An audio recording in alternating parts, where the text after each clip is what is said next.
Free لنگر خانہ Barcelona مولا مہدی علیہ السلام اور حضرت عیسیٰ علیہ السلام کے زیر اہتمام ہفتہ وار درود و اسلام ذکر و نعت کی ایک روحانی محفل کا انعقاد کیا گیا، جس میں فری لنگر خانہ بارسلونا کے ایگزیکٹو ممبران نے خصوصی طور پر شرکت کی۔ محفل کا آغاز تلاوت قرآن پاک سے کیا اور حضور نبی اکرم صلی اللہ علیہ وآلہ وسلم کی بارگاہ اقدس میں گلہائے عقیدت پیش کیا گیا،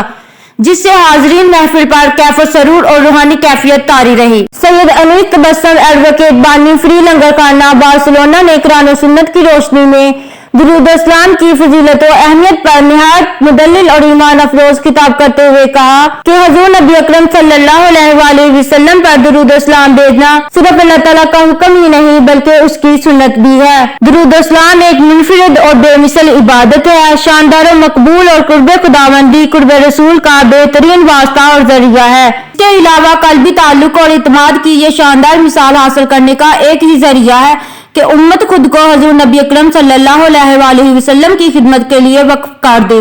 جبکہ نوکری خدمت اور ان کے لیے وقف ہونے کا بہترین ذریعہ درود و اسلام ہے۔ آخر میں تمام شرکائے محفل نے حلقہ ذکر کیا، حضور نبی اکرم صلی اللہ علیہ وآلہ وسلم کی خدمت میں درود و اسلام کا نذرانہ پیش کیا اور تمام عالم اسلام، وطن عزیز پاکستان کی ترقی و خوشحالی اور دنیا میں امن اور امت مسلمہ کے